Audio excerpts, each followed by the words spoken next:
Have you ever felt like you're carrying the weight of life alone, right? And you don't really have a group of people that are cheering you on, giving you advice, kind of giving guidance, and really walking beside you. Maybe you feel lonely. Well, listen, that's what we're talking about today on the Drama Free Living podcast. We're going to talk about your inner circle. It's Dennis and Lisa McIntee, and thanks for joining us. And we just want to maybe just talk about our experience as we kind of walk through life and maybe some ideas that we've had, this idea of creating this inner circle. And I think it's more than friends, Lisa. It is more right? than friends. And it's more than just casual relationships.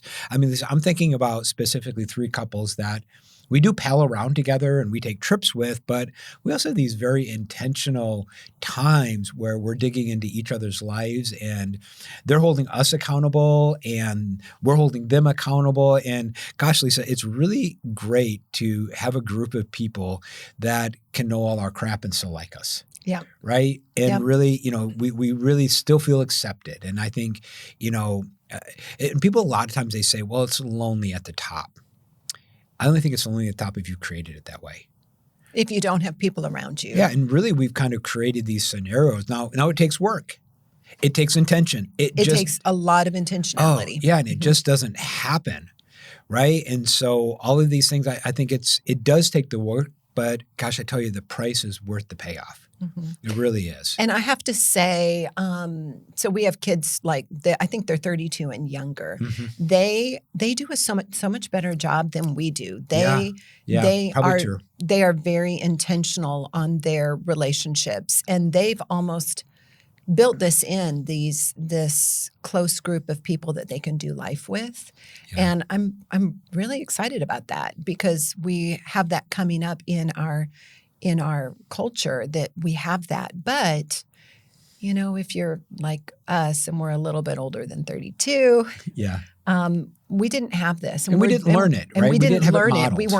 We weren't taught. And so the voids that come into your life as a result of not having a team, of not having those close to you that know what's going on, those are big voids. And oftentimes what happens is you have one person that knows all the dirty about this part of your life, and you've got a different person that knows all the dirty on this part of your life, and you've got the work people that they know, and you don't have any group of people that really know you, true you, 100%. Yeah. All the way down. And so you don't ever get a balanced perspective because every person sees only that one aspect. Yeah. And Lisa, if you don't have places where you can be transparent and like people know your whole life story and they know all of your warts and they know, Did you say warts or words? Warts, right? All your warts. Like, oh, this is the truth about me, right? I remember sitting with one person and I said, listen, my sort of this core tendency is I have a tendency to hide and not tell the truth. And he was like, I can't even say, oh yeah, let me tell you. And I just listed all of the ways that I have hid and didn't tell the truth, but it was so freeing for me. And that other person, right? they looked at you and they said, I don't see that. I don't see that that's what you're like. Yeah. And you were able to say, no, really, let me tell you. And you listed it out. And then their response was, okay, wow, I would have never seen that. Yeah. Well, and the great thing is that I got that acceptance. Mm-hmm. And I think especially as you walk through hard times, I don't believe you can heal alone. I think it happens in a community. It happens in groups, in relationships, and it's why it's not good for people to be alone. We were built to do life together. We're built for connection. Yeah. Yeah. And so I think some of the benefits really get support during crisis. And Lisa, I think it's built during the good times. Yeah. And that's part of the key, right? And so your life is going great. Like now's the time to build it. Mm-hmm. Right? Because for us, when we have gone through really challenging times, we wouldn't have made it if it weren't for these relationships, I don't think. So I keep thinking of this movie. Yeah. I knew something would hit your head. It was Tom Hanks. You saw it. It was Tom Hanks, and he was on that deserted island. Castaway. Yeah. And he had a volleyball, and so he drew a face. Mr. Wilson. Was the volleyballs? Oh, because it was a Wilson basketball. How do you remember this stuff? Your brain is Mr. Wilson. Incredible. Maybe you only have Wilson, right? Maybe you just have Wilson. But in order for him to survive, he created a persona out of this volleyball. That he talked to. You haven't seen Castaway. It's a fabulous movie, and it's pretty much it was Tom Hanks, right? Yeah. Just him the entire time. incredible. But that's a excellent example of you cannot be on a deserted island alone without personalizing something Yeah. and having somebody else to go through it with you. So is survival. is that really what we're telling people? We're telling people if you don't have these relationships, go buy a basketball. That was a volleyball. Okay, go buy a volleyball. Right? Yeah. If you don't, a volleyball. No, draw a face on it. Okay, but you also get different perspectives for growth, which I think is very helpful. And you get kind of this challenge. I was just having coffee with one of these people, the husband, he was just talking about his marriage, and I just asked him to consider some other things, and he just kind of stopped him in his tracks, because I wouldn't have thought of that. Right. And even it was even as harsh as like, well, could that not always be selfish on your part? Mm-hmm. Right. You're mad about this and upset about this. And I said, well, you're just making it all about you. He was like, well, and I said, let's unpack it a little bit. And we just kind of walked it through. And he's like, wow, yeah, I guess so. But he didn't, but he needed that perspective. And I could give it, I mean, first of all, because I saw myself in him. Mm-hmm. Right. So it's like, I've heard this story. I've seen this story. I've heard these words coming out of Dennis's mouth a little bit. But he also gave you permission. You guys have permission to speak into each other's lives. You have permission to say hard things and kind of go where no man is allowed to go and kind of talk about the nitty gritty and the things that hurt. Yeah. Or that could come across as offensive, knowing that we are in this together and we're for each other. And so it's not ever meant to be an attack. Yeah. And I think, our experience is that it saved our lives, right? It saved our relationships and really it's made our life rich. And what's fascinating, and so we've been doing this super intensive time with these couples for a few years now. And every one of us at one point or another, any given month, someone out of the 8 of us is going through a really difficult situation. Yeah. And it'll rotate through, it'll be next month, it'll be this person. Yeah, and then next month it'll be him. And these situations are super difficult. Situations, and just being able to be like, hey, I'm on the docket this time. This is what's going on, and it is beating me up, and I'm done. Yeah. Well, and it's a safe place to process these things. And I think it's the idea that you don't heal alone. So listen, if you're carrying the weight of life alone, we don't want that for you. Right? We want you to think about some of these, and we're going to give some very practical strategies. I mean, one is like, I think you got to look out and take inventory of your current relationships. Right.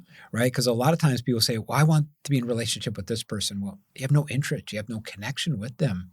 And I think they're right around you if you can sort of just look and sort of realize that. I mean, almost think about, okay, who are the people that challenge you? Mm-hmm. Or what things hold you back, and almost identify the gaps for connection.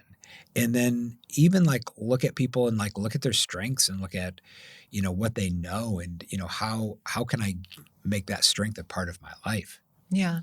But there's also the aspect of, so when we knew that we wanted to really develop this group of close, just a close community that we could talk about anything with.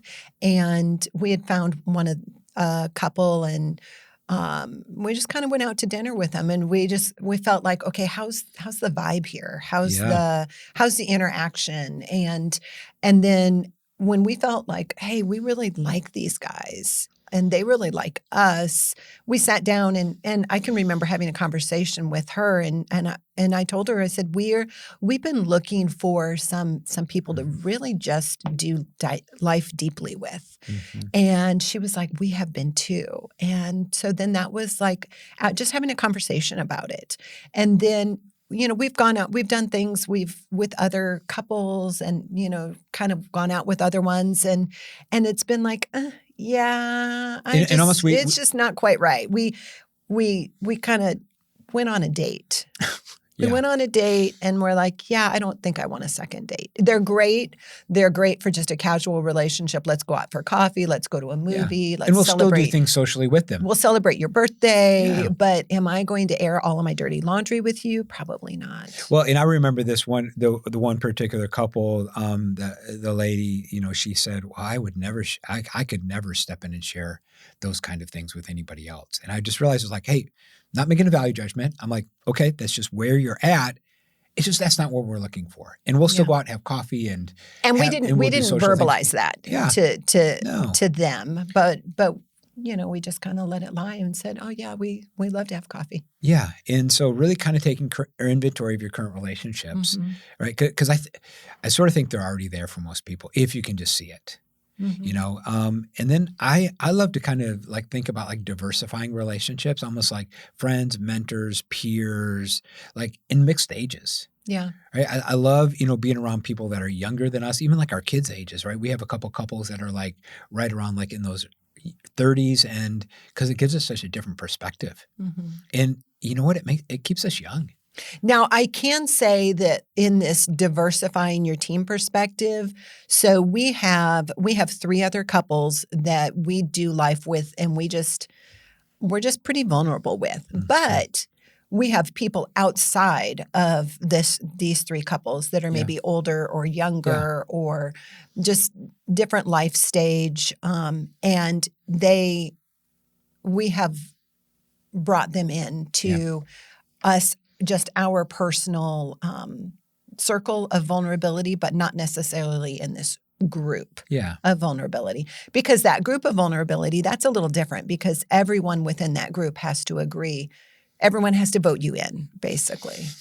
But having different ages, having people from different countries, like in our group, we have Italians, we have South African, we have people that have just lived all over the world. And then we have people that have just lived here locally. And so it just kind of gives a different perspective on life. And that's super important because depending on what your life experience is, depends on the perspective that you bring. Yeah. Well, Elisa, you know what I realized? I'm just thinking about as we're talking, it's like that's the power of the roundtable. Right. You think about like how people have connected through the roundtable. And I think it's why people have been in for 7, 8, we have one person that says, I'll never stop. Right. Because just what it has created in his life is that he doesn't have to bear the weight of all of his business problems and even some of his personal problems. He's even like kind of shared some of his marriage issues. And, sometimes it's really hard to have these conversations. And so Often, especially in a professional world. Yeah, and so you need a group. So we'll put a link for the roundtable if that's something that you're like, hey, I really feel like I'm carrying the weight of all of this responsibility all alone. You don't have to. That's what we want to tell you. You don't have to. There is solutions and answers. Just give a quick, what is the roundtable? Because just great. 30-second. Yep. It's a quarterly coaching program where you come to Greenville, South Carolina, stay in a great hotel, visit a great city. People from all over the country come with problems just like yours.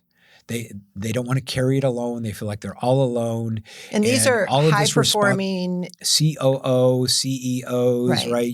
You're responsible for budgets and people, and you need some different perspectives on how to make decisions. And even, if you have challenges with your kids and your personal life or your weight loss or anything that you feel like, hey, I really need to work on this, but I don't have a group of people to hold me accountable.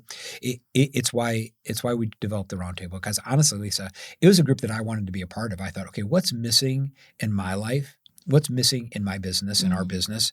And I thought, a group of people like this. So that's why we created it, because I created something that I want to be a part of. Yeah. And so it kind of hit me as we're talking about this. So we'll put a link in the show notes for you. I think, really, making intentional invites, right? Almost as don't wait. Don't wait for a connection. I mean, reach out. If you want it, then go get it. Don't complain. Don't complain. Oh, I don't have it. Listen, stop that. Stop playing the victim. A lot of times, like I've played the victim and just like complaining about what I didn't have. And you know what? Truth be told, I didn't go out and get it, right? I didn't go out and seek it and pursue it. And you might try to pursue it and it doesn't work. Well, don't stop, Yeah. right? Don't make an excuse, but really be intentional with it. And one thing we've done like with this group is there's a particular book that just really digs into like your inner thought and Identity and yeah, exactly, just like the core of who you are. And we've made this intentional. We've intentionally decided we're going to do a book study together on it. And this particular book, it's excellent information, but there's also several journal prompts at the end of each chapter to make you go through and just dig into the stuff. And so we meet about, I don't know, once every 6 weeks just to go over the next chapter. And it's just now we do a lot of fun stuff together, but this is a very specific, intentional, let's dig in deeper, kind of do life together thing. Okay, so if you want to know what that book is, we will not put it in the show notes, but if you email us, DM us, however you reach out, go to the website and, put a contact us, put something in the contact form and say, hey, I want to know what that book is.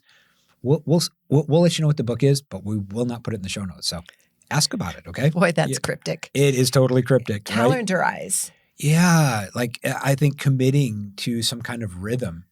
We especially I say with this book study, right? It's like, well, we meet on maybe a Sunday night, and then the next question at the end is like, okay, when do we meet again? Right. And it could be a 3-week, 4-week, everybody pull out your calendar. It could be 2 months from now, but it's like, hey, we're meeting here.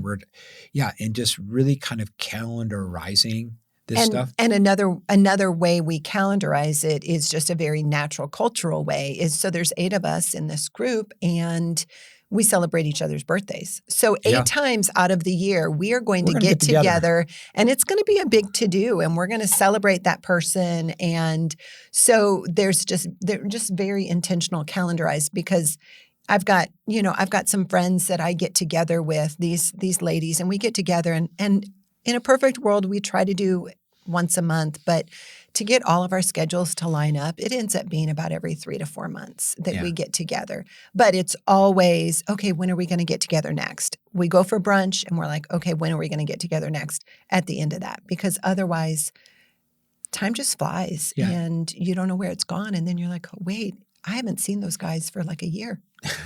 And so these are our best practices. Maybe you can just take an idea or something. At least we vacation together. I mean, we talk, we're kind of planning like, hey, when we were together last year and we went to the mountains and, these don't have to be big things. This was like a 2-day. 2-night thing. It was a 2-night thing, right? And so it doesn't have to be like, 2 weeks or it's at least do you remember we were in St. Kitts, right? And we went on that boat excursion, went snorkeling. Right. And it was you and I in a group of like 10 other English couples that had showed up from the cruise ship. And they said they do a cruise every year, these 10 couples. These 10 couples from England. From England. Oh, it was fantastic. Just the camaraderie. The camaraderie. They were so hilarious and they felt so comfortable. And we were just like flies on the wall on this boat like, with these 10 couples. This is so cool. I was like, that is what I want. Yeah. Because a little bit like, I don't have a choice with my family. Right. And I mean, you do. but you actually can choose a family. Right. And here's the thing. What we've discovered is many people feel lonely. They just don't talk about it. Yeah. Right. And they're carrying the weight of all of life on their shoulders. And what we want to say today is that you don't have to. And you don't have to do that. That's when you get into this mindless scrolling because there's that pain of loneliness. So you want to connect with something or someone. Yeah. And so that's where a lot of this false connection comes from. Yeah. This online connection and especially with this hybrid work situation that we've got going on or the remote work or even distance learning, things like that. We have to be so much more intentional now to actually have human face-to-face, like flesh-to-flesh interaction and connection. Yeah. Well, Lisa, we've even seen like with our team because we run a remote team because that's the lifestyle we want. And that's what works best for us in our company. Yeah. But we've even seen like what we're doing like every couple months, we're just doing dinner. Yeah. We're just going to meet at a restaurant and it's a no work zone. I mean, we even have a couple driving down from Charlotte that are part of our team that they just know, hey, like every couple months everybody gets together. the entire team comes and gets together and we have dinner. It's just to develop some of those relationships. Yeah, that physical And interaction. another one, now this is going to be super hard, I think, for some people, is practicing vulnerability, right? Really sharing your real struggles, your wins, your being authentic. It really deepens the relationships because, Lisa, what I've discovered is that people really know if you're not being honest. Like you can sort of feel it, right? It's like, okay, but just something. Right? I was telling one guy, I was like, hey, I don't know the truth. I don't know if you don't know the truth, but there's just something. That's all I'm saying. Because you're saying this, they're saying this, and the outcome is not adding up to what both of you are saying. So there's something I don't know. And it's okay. I'm not asking to know that. I'm just saying in my brain, this doesn't add up. And the thing with practicing vulnerability is every person has their own depth of vulnerability that they live at. We have some friends that their vulnerability is so deep that I'm thinking, wow, I think they say everything. And then we have others that their vulnerability is pretty, to me, it's pretty shallow and it's pretty surface. Even though they feel like they're being super vulnerable. And so the key is whatever your level of vulnerability is, just push it a little bit farther. Yeah, and I think it takes real security. And this is where, the podcast, the one before this, just on harsh inner critic. Yeah. Right? You think about like, wow, that's why I don't feel secure because I'm so big at beating myself up that, well, I just expect you to beat me up. And here's what I've discovered, Lisa. Very rarely do people beat me up. They really, really do. Like that is my big fear. My big fear is I'm going to share this with you and you are going to reject me or beat me up or be mad and what I've discovered, I'm trying to think, when did somebody do that? And I'm sure maybe it's happened sometime, but I can literally not remember. Maybe a handful of times in your life. Yeah, but it's like I've created this story in my brain. It's like this gigantic 900-pound gorilla that is not even there. That every interaction is somebody beating you up. Yeah, right? And so that's tough. Yeah, and so Lisa, it's a great point. It's like whatever your level of vulnerability, just push it a little bit. Just push it to the next level, right? Just upgrade your vulnerability. Maybe that should be the name of the podcast. Upgrade your vulnerability. So, and there's another part about this is we talked about in the podcast about harsh inner critic about there's always typically a dominant person in the relationship. So if you're at work and you are the higher up and you want more vulnerability with your team, you have to go first. The dominant person really has to go first. So with our roundtables, for example, and we bring these CEOs and these business owners together, we go first in our vulnerability, and that opens the door and paves the way for other people to feel safe and feel like, oh, okay, I can step in and I can share something that maybe I wouldn't have. Yeah, it's almost like, Lisa, it's like when they see it modeled, when people see it modeled, it gives them permission to do it. Especially if you're the higher up. Yeah. So if you're leading a team, I would almost think like, hey, how can you be more authentic, more transparent, and more vulnerable? And one way to do it that we've discovered is this idea of share your uncertainties. It is a very professional way to be vulnerable, right? Because you do have uncertainties. Come on. Like I wouldn't call them fears, right? But I would call them uncertainties. Hey, I don't quite know how this is going to work out. And just be honest about it. And I think what we've even discovered with our team is it gives them permission to share theirs. Right? When I share some of mine, now I'm not going to tell them all my fears and all my sins and all my baggage, but I will share uncertainties because I do need them to help me with it. Right. And so that's a great, maybe professional way. Another idea as you're kind of doing this is like embrace truthfulness, right? Bill W. from Alcoholics Anonymous, like he had this famous statement. He said, all progress starts when you just tell the truth. And really, the more truthful you can be, the more progress you make. It's almost the faster the progress you make, right? But if we're always spinning it and rationalizing it, justifying it, we make no progress. And progress is a huge motivator. Which is why, and here's the thing, Lisa, even like blind spots, right? Blind spots are what other people see about you, but you don't see. And I think sometimes as leaders, when we're just truthful, I think our teams finally go, oh, finally, we're like, I already knew that, right? Hey, we've all been talking about that, of course, right? of course, this and this, we all know it. It's like the elephant in the room. And sometimes as leaders, it's like, hey, let's just talk. Let's just tell the truth.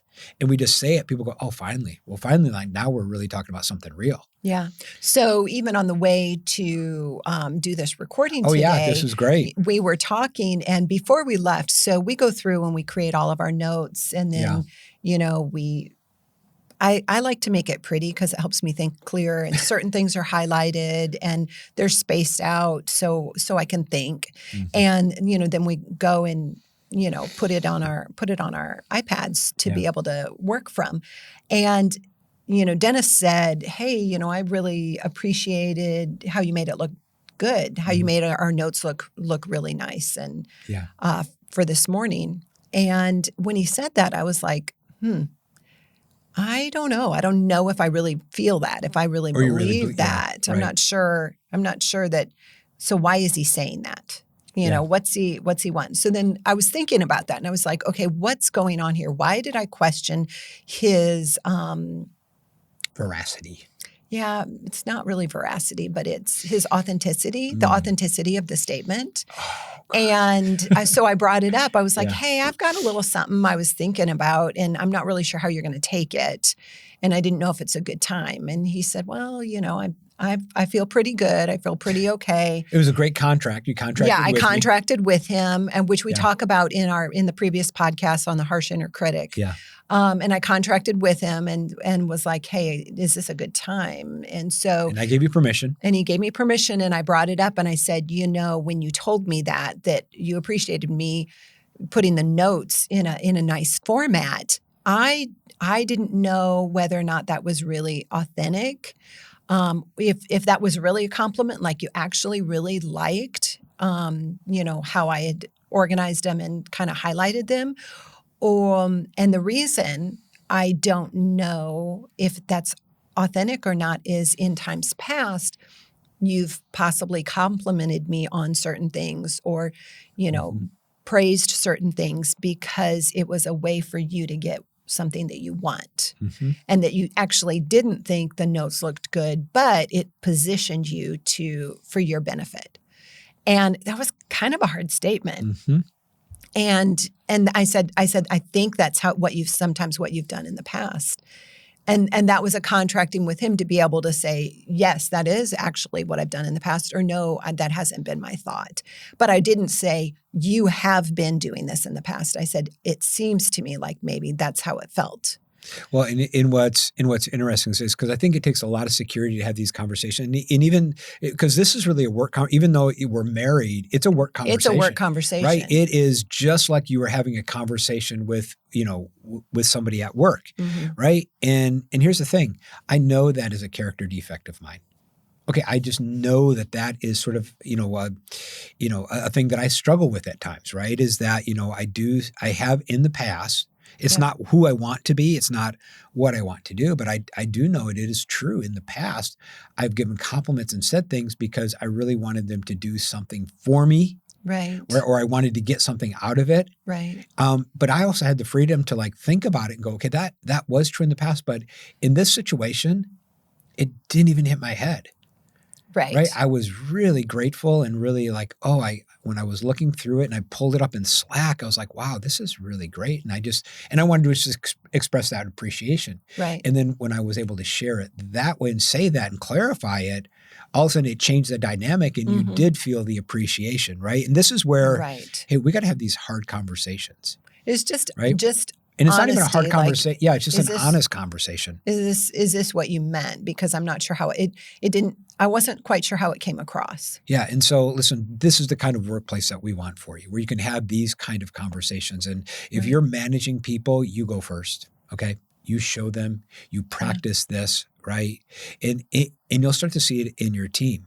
So really, when the oxygen mask drops, put it on your face first before you put it on the person that needs it. So you go first. Yeah, and you want to foster this mutual support with this group of people, right? And so, because that's what you want to support them, and you also want to have support. And you know what I've realized with support, Lisa, is that it's never a one-way street. It's always a two-way street. And sometimes, even for example, it's going to cost you something. Like Yes, these it will. relationships have really beat the selfishness out of me a little bit because they call and I'm like, I don't got time to talk. And I know when I've called, I'm sure some of them have said, I really don't have time to talk. I've got 10 other things going Yeah. on, but they took the call. Right. Right. And many times I've even seen, as I'm helping somebody, I'm also helping myself. Mm-hmm. Right. I sat with somebody on Sunday with this part of like our group and I thought, I'm telling him things that like I'm still learning to practice. And I'm hearing some of these things and I'm like, oh yeah, I've seen that in our relationships and Right. in my life too. And and he walked away like, thanking me. And I said, well, I really thank you because it helped me as Right. much as it helped you. Right. And I think that's the power of this whole mutual support Mm-hmm. because you really don't heal alone. You don't get some of these issues like fixed all by yourself. And you don't grow alone. Yeah. And so I think that with that, you got to look for, chemistry and positivity, right? It's like, Mm-hmm. I don't want to be around somebody that is always draining me, right? Even though maybe I'm the giver in the relationship, there's an energy that's produced Mm-hmm. in the relationship. So I always kind of like base it on energy, how drained or how energized do I feel, Yeah. So listen, we want to encourage you to take one bold step this week. I think that's the challenge, right? So like think through, your relationships because you don't know how many people we've talked to that feel like I'm all alone. I'm carrying it all alone. I'm carrying the weight of this business alone. I'm carrying the weight of all this responsibility alone. I'm carrying the weight of my kids alone. I'm carrying everything alone. And it doesn't have to be that way. Okay. You don't have to go through life alone. So we want you to take one bold step because if you don't do anything, nothing's going to change. Right. Right. The definition of insanity is doing the same thing. You've been doing the same thing over and over again with your relationships. But you want something different. Well, if you want something different, how would you behave to get that? Right. So what do you want? And then how would you behave? Right. So how I would behave is I would become even more vulnerable. So I think for me, my upgrade that I'm thinking about, my bold step is going to push the vulnerability a little bit, just a little bit, one step further. Lisa, what would be like your bold step? I think really that's the same is in my interactions. How can I be just a little bit more vulnerable than I would have been? What are some things? It's something that pops in my head to say and I hold it back. What if I just said it? Now, obviously within the appropriate context. Right. But use wisdom. But also another thing is I have certain people in my life that they're really pretty vulnerable people and they share things and there's not walls and they don't hold things back. And I love spending time with them because it helps me to be a little bit more that way. Yeah. So you hang out with people that you want to become like. I love it. And so enjoying that and I watch them. I watch those people that I want to become like. I'm like, okay, what are they doing? How are they conversing? Yeah. How are they doing it? And what has brought that wall down for them? Yeah. So we want to encourage you to take one bold step. Okay. Go take it, whatever that is. And almost like, hey, what's the bold step that you thought about, but you're scared about? Right? What's the thing that you thought about that like produced a level of like uncertainty and anxiety and a little concern? Whatever that is, that's the thing to go do. Okay. So we don't know what that is for you, but you know what it is. So, all right. I think our job is done and we'll see you next time on the Drama Free Living Podcast.